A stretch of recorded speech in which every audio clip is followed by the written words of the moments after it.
Hi, I'm Andreas Elipdorou.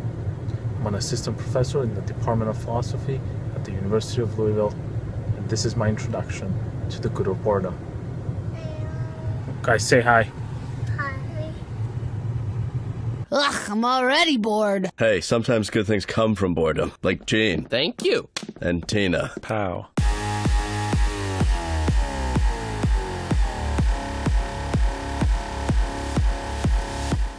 Boredom gets a bad rap.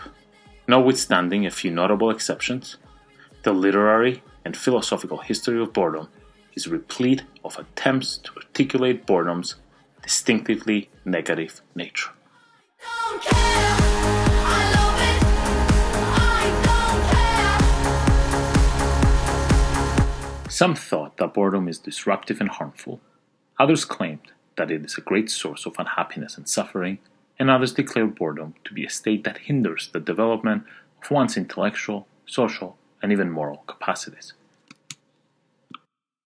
Boredom's reputation as a negative and destructive state is not without reason. To see this, it is important to distinguish between the personality trait of boredom, or what is also known as boredom proneness, and the state of boredom.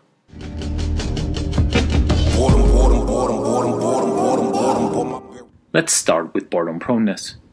One is prone to boredom not only if one possesses characteristics that make one susceptible to being bored, but also if one frequently experiences boredom.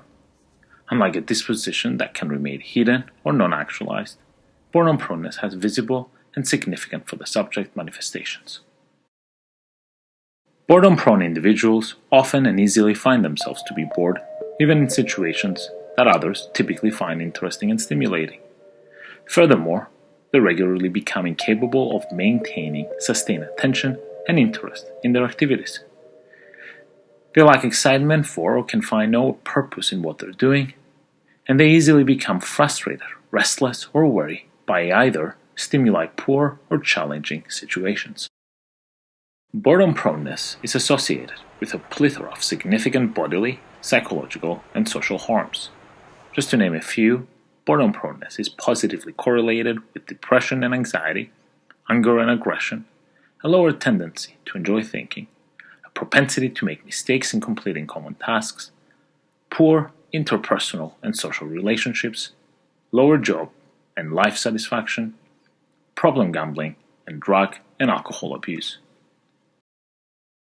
Boredom proneness, which is thought to be a personality trait, ought to be distinguished from the state of boredom, that is, the actual experience of boredom. Even though one cannot be said to be prone to boredom if one never experienced boredom, the very experience of boredom does not entail boredom proneness. One can be in a state of boredom without one necessarily being prone to boredom. Understood as a psychological state that is not necessarily the manifestation of boredom proneness, boredom is an aversive experience that signifies a failure to engage with one's environment in a desired manner despite one's motivation to do so. While bored, one experiences feelings of dissatisfaction with one's current situation. One feels weary and often even frustrated. One cannot sustain attention to what one is doing. One's activities appear to be meaningless, and they even seem to last longer. All in all, boredom is an unpleasant state from which one seeks escape and solace. I painted because I was bored. I painted because I was bored. Either as a lasting personality trait or as a transitory affective state, boredom seems bad. So why am I defending it? First, my defense stems from a desire to understand boredom. Boredom appears to be ubiquitous. It affects both healthy individuals and patient populations. It affects individuals of all genders and ages, and from all cultures. And it is also experienced in a wide range of situations. Therefore, any attempt to come to terms with our affective existence needs to study and understand the state of boredom. Second, and most importantly, the view that boredom is entirely negative should be rejected. Recent empirical work on boredom, taken in tandem with theoretical considerations about its nature and character, suggests a rather different picture of the state of boredom. I'm bored. Why don't you answer me? In broad strokes, the picture is as follows. On account of its affective, volitional, and cognitive aspects, boredom motivates the pursuit of a new goal when the current goal ceases to be satisfactory, attractive, or meaningful to the agent. Boredom helps to restore the perception that one's activities are meaningful or significant.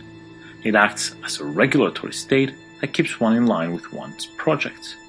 In the absence of boredom, one will remain trapped in unfulfilling situations and miss out on many emotionally, cognitively, and socially rewarding experiences. Boredom is both a warning that we're not doing what we want to be doing, and a push that motivates us to switch goals and projects. Boredom can move us out of uninteresting situations and into ones that are closer to our desires, goals, and projects. As such, it can regulate our behavior. But if boredom has the capacity to promote motion, and in doing so to bring us closer to what can be important, relevant, or exciting to us, doesn't it also, at least sometimes, have the capacity to promote well-being? In this paper, I shall argue precisely for that claim. We do not want boredom to arise. We do not like it when it does arise. Still, its presence informs us that our current situation is not satisfactory to us. More importantly, boredom also offers us an affective force that can motivate us to pursue our goals. Hence, boredom can be viable even if it is unpleasant. Neither apathy, nor dislike, nor frustration can fulfill boredom's function. In my paper, I elaborate on this picture of boredom and make a case for its value and significance. I hope that you enjoy the paper, or at least that you won't find it boring. But even if you do, remember, boredom might be good for you.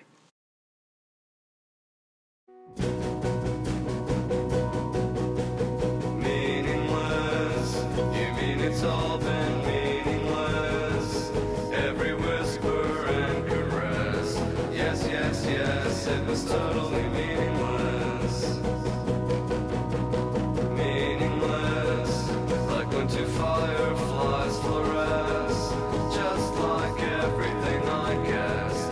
Bless us, yes, it was utterly meaningless.